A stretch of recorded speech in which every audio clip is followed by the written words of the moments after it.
Il va utiliser ses fiches et puis ses ressources de diplomate pour pouvoir concilier ces deux partis qui sont en pétard, comme disent les jeunes. Parlons justement de la diversité et de sa réaction. La diversité, vous savez qu'au sein de l'UMP, il y a une alliance pour la diversité républicaine avec un certain nombre d'Africains d'origine, Sega Doucouré de l'UDR, Dogat Dogui, Salima Sa, qui a été porte-parole pendant la campagne de Nicolas Sarkozy, Six Emmanuel Njo, qui a été l'un des premiers noirs candidats aux législatives en France, et bien d'autres qui justement donnent de la voix aux côtés des différents candidats. On a vu que Rachida Dati, c'était une copéiste convaincue, avec des déboires face à François Fillon, qu'elle fustige de façon absolument répétitive et casse, et qui contre totalement une réponse en dehors des instances de l'UMP. Elle estime que la Commission nationale de recours, on l'appelle la CONAR, je ne sais pas si c'était un nom qui était prémonitoire. La COCOE. Voilà. Non, maintenant on est dans la CONAR, puisque c'est elle qui, après la COCOE, donc justement, pourra déterminer l'ampleur, les résultats ou les fraudes qui ont été menées, ce qu'a dit d'ailleurs Rachida Dati. Bref, l'Africanie de l'UMP s'est engagée à la fois aux côtés des candidats, mais aujourd'hui regrette un tout petit peu tout le tintamarre et le tintouin qui est mené au sein du parti majoritaire en France, premier parti par le nombre de ses adhérents et deuxième parti en nombre de parlementaires. Voilà. Justement, à qui profite cette crise de l'UMP? Certains ont dit à l'UDI de Ramayad, vous savez que Ramayad et Jean-Louis Borloo, qui, au sein du parti radical... Vous ne dites pas Borloo, vous dites Ramayad tout de suite. Oui, elle est vice-présidente. Oui. Voilà, on parlait des Africains de l'UMP, donc de cette diversité. On a préféré privilégier les figures africaines de l'UMP ou de cette majorité de droite à l'UDI, qui pourrait rebattre les cartes à travers justement un recentrage de la droite. On a dit qu'il s'agissait d'une victoire idéologique de Patrick Buisson et de Nicolas Sarkozy à travers une droitisation du parti. On a dit également que le Front National pouvait récupérer, ruer dans les brancards, pour récupérer les voix discordantes après l'appel prémonitoire de Marine Le Pen juste avant le deuxième tour de l'élection présidentielle pour un éclatement de l'Union pour un mouvement populaire. Alors cette crise aussi a un vainqueur, c'est M. Nicolas Sarkozy, dit-on. Il est sorti du cabinet du juge Gentil avec un statut hybride de témoin assisté. Il n'est pas mis en examen. Il faut dire, Serge Fato, que s'il faut parler de victoire, ce serait peut-être en demi-teinte. Nicolas Sarkozy avait un pragmatisme hégémonique. Il avait aussi souhaité que l'UMP, justement, soit le parti dominant de la grande droite. Aujourd'hui, l'implosion de l'UMP ou tout simplement ses remous ne milite pas en faveur d'une victoire idéologique ou symbolique de Nicolas Sarkozy. De plus, également, dans l'opinion, l'UMP semblait profiter justement des déboires dans l'opinion de François Hollande, pris entre les taux de la perte de compétitivité, du triple A et d'un certain nombre de couacs et d'hésitations. Alors, victoire de Nicolas Sarkozy, il a déjà eu une défaite en mai dernier. Peut-être la victoire n'est pas encore au bout du rouleau. Est-ce que l'UMP peut disparaître ? Beaucoup s'interrogent, justement, les observateurs avertis de la classe politique française. Mais l'UMP, c'est une identité forte, avec des personnalités fortes. Et il y a aussi un enjeu, c'est 2017. François Fillon, Écopé et d'autres encore jouent gros pour cette échéance-là. Est-ce que la division du parti pourrait profiter? Est-ce que la division du parti pourrait donner les moyens à l'un ou à l'autre de pouvoir postuler? Vous savez que l'UMP reçoit 20 millions d'euros de subventions annuelles. C'est un gros pactole que personne ne saurait laisser en friche. Est-ce qu'on s'y attendait? Est-ce qu'on pouvait s'attendre à une telle crise? Il y a quelques jours, effectivement, avant le 19 novembre, où ce psychodrame est né, beaucoup ne pensaient pas que, justement, l'élection à l'UMP allait donner. Tout au moins, il y avait des tensions qui étaient prévues. Mais tel que le processus est engagé, on donnait François Fillon vainqueur, large vainqueur, à travers un raz de marée. Une grosse campagne de Copé a rebattu les cartes. Et aujourd'hui, effectivement, la droitisation, le racisme anti-blanc et l'affaire des pains au chocolat a, au sein du parti, créé, justement, une tension qui a fait le lit de la situation actuelle. Merci beaucoup Abdelaziz. On va vous retrouver à présent à l'Olympia, où vous étiez allé voir le spectacle de Chico Castillo. Chico. Et puis il y avait pas mal d'invités que vous avez rencontrés. En 4 minutes, vous nous racontez tout cela.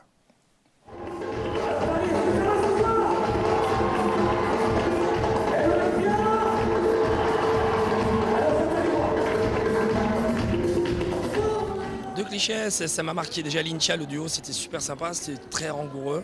et le public. Je ne pensais pas m'attendre à un public aussi fêtard, aussi fête. Et je vois que le public qui me suit, il est là et j'adore. Bah, c'est prévu justement. Déjà, donc, nous partons au mois de février sur un festival dont j'ai oublié le nom, qui a lieu en tout cas en Amérique du Sud. En plus, à part la Guyane, je n'ai jamais été encore sur ce continent, donc je suis plutôt très contente. Et il est prévu que je fasse un titre sur son prochain album qui sort en 2013. Donc il y a de belles choses qui se préparent.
Absolutely amazing.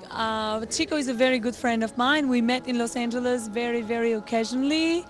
And we became friends right away, and I loved his voice, of course. So I happened to finish my album in English with Timbaland, and I am in the process of releasing my first single, Pass Out. So I did the tour in whole Balkans.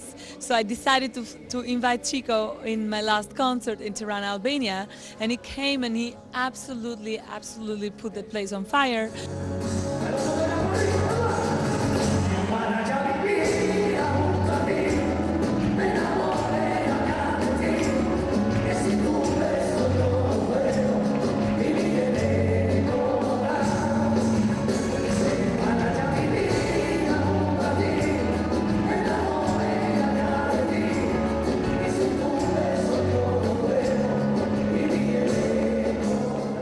Il a une âme et un savoir-faire qui me séduisent et qui m'émeuvent particulièrement. Et voilà, donc j'ai répondu à l'invitation du producteur et du chanteur.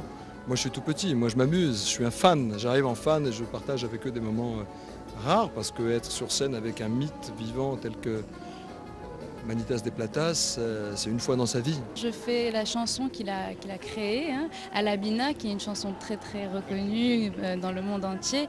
Donc je chante en arabe avec lui, alors qu'à mon habitude je chante toujours en anglais ou en français. Puis là j'ai changé pour lui et puisqu'il a voulu m'inviter en guest dans son Olympia, je suis très fière d'être ici ce soir.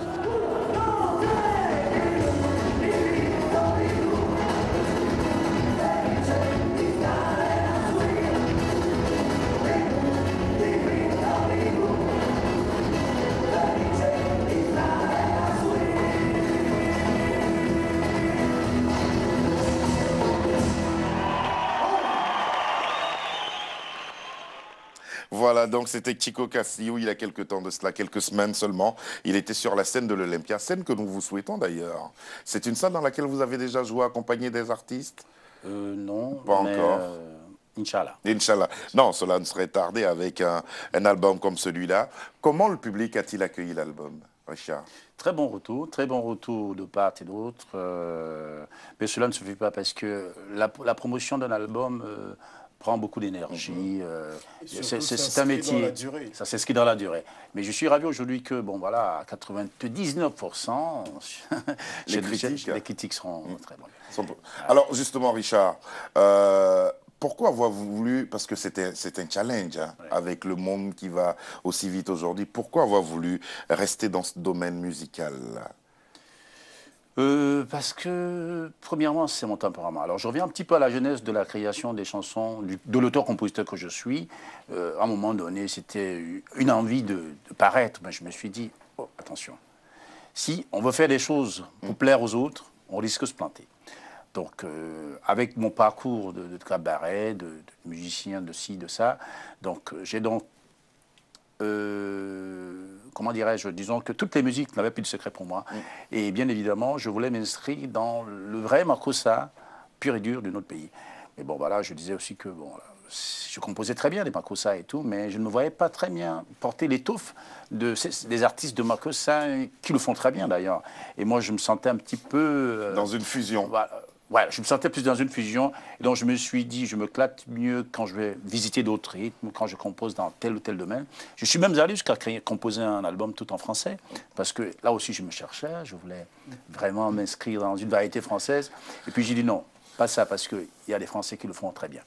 Bon, donc j'ai choisi donc de faire un mélange de nos rythmes afro et quelques influences jazzy pour donner cet album d'aujourd'hui. Afro Jazz Mix, justement. Et la qualité vocale qui soutient justement l'ensemble de ces mélodies.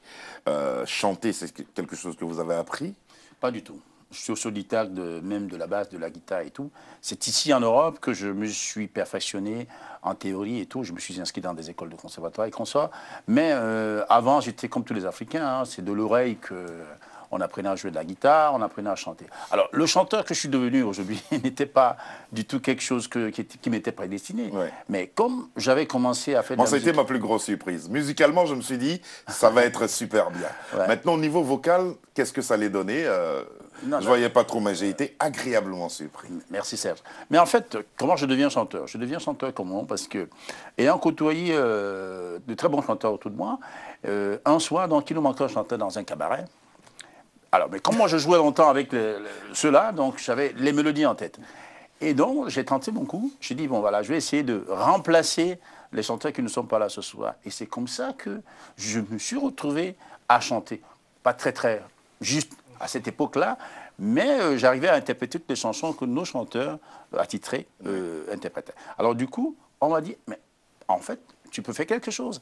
Et cela me ramenait un petit peu à l'histoire de Kool and the Gang, où le chauffeur est devenu le chanteur principal parce que le chanteur principal était tombé malade. Voilà. Donc comment je deviens chanteur. L'histoire de James Taylor. Voilà, je persévère, et puis donc j'ai vu que j'avais des cordes vocales qui pouvaient tenter d'autres choses. Vous n'avez pas eu tort, Phil, et si on allait au cinéma? On y va, tout de suite.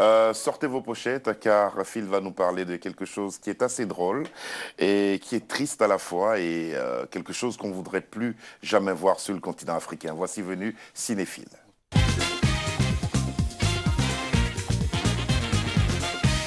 Rebelle. Rebelle, c'est un film, vous voyez l'affiche, qui sort aujourd'hui même au Canada et certainement en France. On connaît bien évidemment le phénomène des enfants soldats en République démocratique du Congo, parce que ce film a été tourné au Bas-Congo, à la frontière avec l'Angola. C'est l'histoire de cette jeune fille, Rachel Mwanza, qui a reçu d'ailleurs l'Ours d'argent de la meilleure actrice lors du 62e Festival international de films de Berlin cette année. C'est l'un des films de l'année, d'ailleurs, qui est présenté ainsi. Donc voilà, c'est cette jeune fille qui se retrouve dans les tumultes, notamment de la guerre, de la violence et de l'amour, parce qu'elle va rencontrer l'amour à travers un jeune garçon qui est également un rebelle et un chef de guerre. C'est assez extraordinaire de voir ces jeunes garçons de 15 ans manier des armes de façon extraordinaire, avec beaucoup de maestria. Alors je vous propose de regarder cet extrait, Rebelle, qui sort aujourd'hui même. The Silver Bear for Best Actress goes to Rachel Mwanza for her role in Rebelle.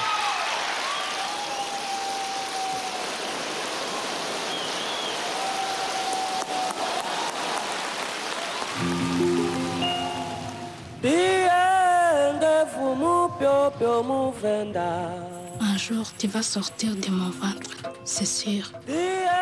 Écoute bien quand je te raconte mon histoire, parce que c'est important que tu comprennes c'est quoi la vie de ta maman.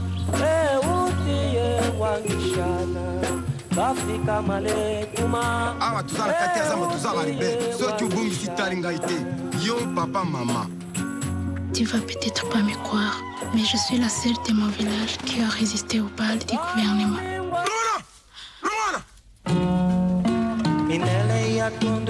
Moi, je sais, il m'a dit qu'il était amoureux de moi. Et il m'a demandé un mariage.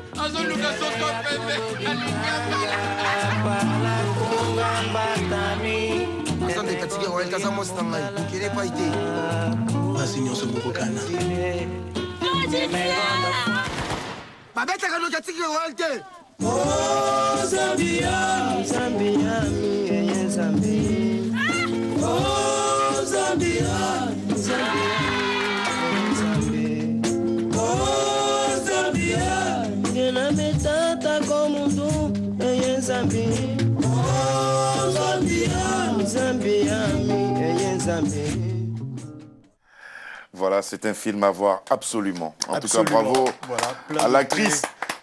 Elle était même surprise là. La traduction était un peu en retard.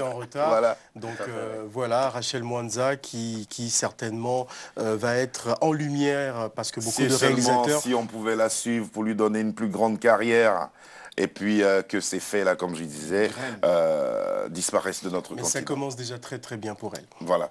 Merci beaucoup Phil pour cet éclairage. Afro Jazz Mix, c'est l'album de Richard Epessé à présent. Voici la chanson dont je suis tombé fan. Voilà. Il a été clippé il n'y a pas longtemps. Richard ne l'a pas vu. Aucun membre de l'équipe ici l'a vu. Même le réalisateur de cette émission ne l'a pas vu. J'ai été le seul à être dans la confidence. C'est une grande surprise. C'est une exclusivité.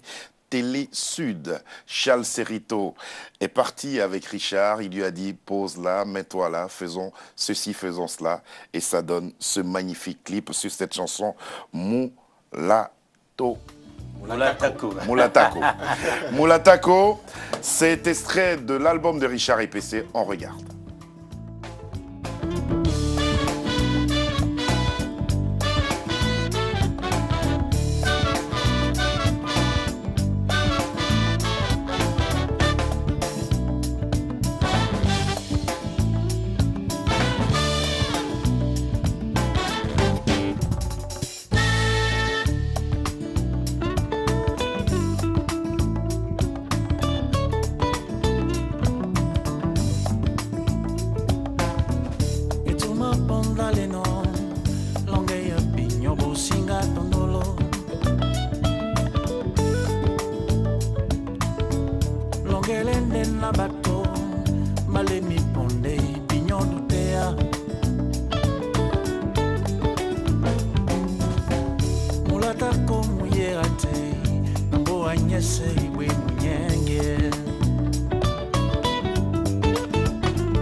Richard Epessé. Richard Epessé, bravo. Hein.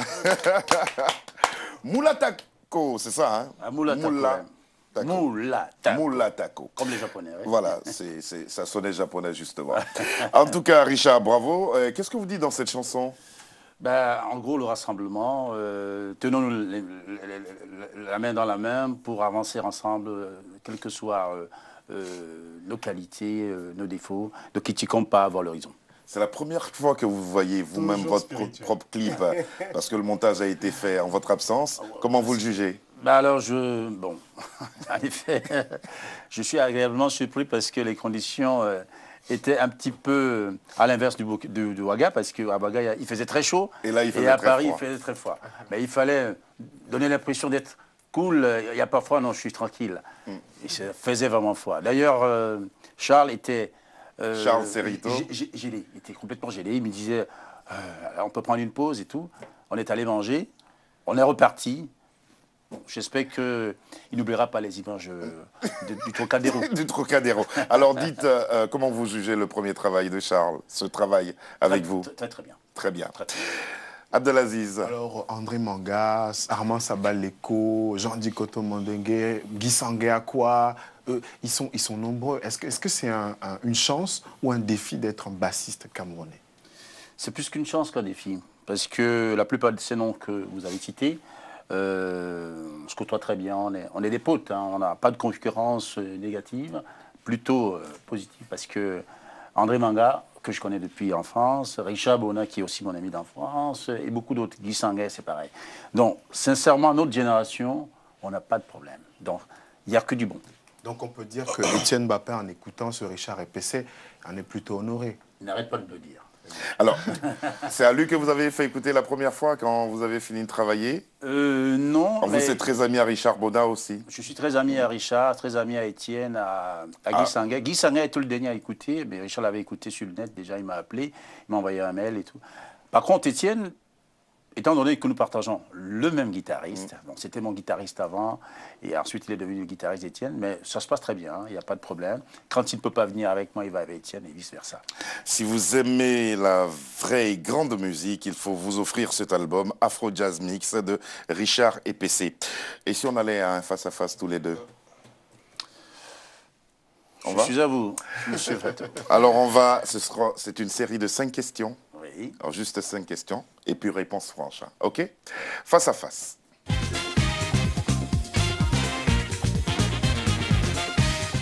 S'il fallait choisir entre votre instrument, votre guitare basse sur laquelle on vous verra jouer tout à l'heure, et votre épouse et votre femme, qu'est-ce que vous choisirez? La question est difficile. À ce point? À ce point? Elle a de la concurrence alors. La question est très difficile. Je pourrais même dire qu'il n'y aura pas de réponse. Il n'y a pas de réponse. Hein. Non. Merci de votre franchise. Alors, vous sortez d'un spectacle où vous êtes donné à cœur joie et en descendant de scène, vous vous faites draguer par un homme. Comment vous réagissez? Voilà. Il faut une réponse. Il faut une réponse. Je dirais gentiment que on n'est pas du même bord, mais pas de cette manière-là, mais gentiment en lui disant que, bon, écoute, c'est bien gentil, mais non. Quelle est votre plus grande peur? De partir plus tôt. De partir plus tôt? Oui. Mourir? Oui. Mais quand on croit en Dieu, on n'a pas peur de la mort, non? Non, mais parce que je n'ai pas peur de la mort en tant que tel, mais je voudrais voir mes enfants grandir, je voudrais réaliser encore beaucoup de choses. Et donc, ce n'est pas forcément une peur, mais je dis, j'aimerais que ça arrive le plus tard possible. S'il fallait choisir entre un bon dolé à manger à Douala et un concert à la Nouvelle-Orléans, qu'est-ce que vous choisirez? Ah, mon dolé. La Nouvelle-Orléans, je la connais, mais bon. Richard, on va vous demander à présent de rejoindre la petite scène que nous avons ensemble aménagée dans ce studio pour nous proposer véritable et pur son. Vous allez vous laisser aller. Vous avez 10 minutes pour nous faire plaisir. 10 minutes promises aux téléspectateurs pour rien que pour leur plaisir. Tout en rappelant que cet album est disponible depuis le début du mois d'août sur les plateformes de téléchargement et aussi dans tous les magasins qui se respectent. Richard et PC pour votre plaisir.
Misosi bomana pamu batimbi binyoma soma mabunya Mula songo bola osima se sabalo atende Topuma sonde kambela osimende tapari bobe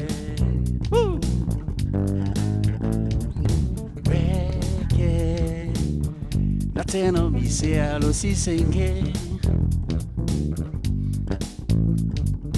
Weke Ti queneri ade alandolo Balena Weke Boa nyese igbe bunyenge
sisenge oh marina weke tikweneri yari alandolo weke natero mise alo sisenge weke tikweneri yari alandolo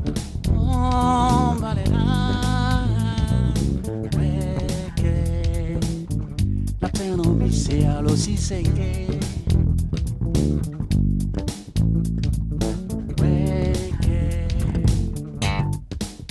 Comment? Dites-le. Ceux qui sont assis.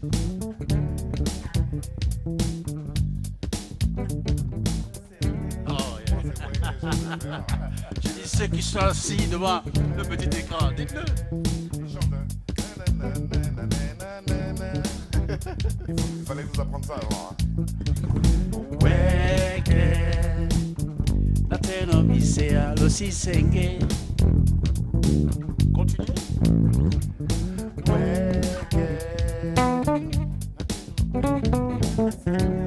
Dites-le fort, allez.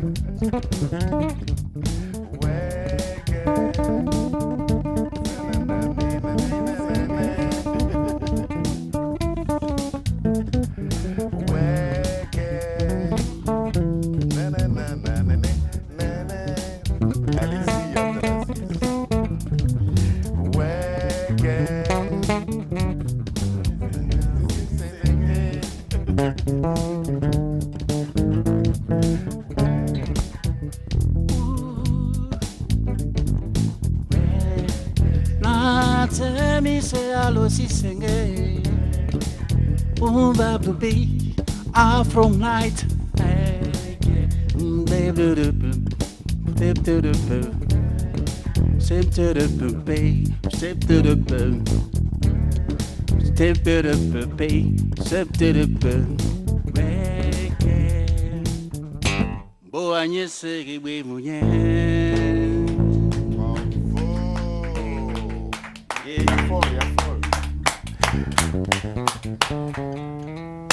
Ce monsieur, c'est Richard EPC et cet extrait justement de cet album Afro Jazz Mix. Il faut avoir absolument cet album-là. Merci beaucoup Richard. Et les habitants de Koudougou sont gâtés car demain ils recevront Richard EPC. Il part le matin, il est au Burkina Faso le soir et il va pour le spectacle. Et puis il va participer au Ouagadougou Festival. C'est un festival de jazz. Jazz à Ouaga, il y participera. Merci beaucoup. Et puis nous, on promet de mettre le clip de cette chanson Moula Toko en... Moula Toko. Pourquoi j'ai dit le Toko? Parce que tu viens de Tokyo. D'accord.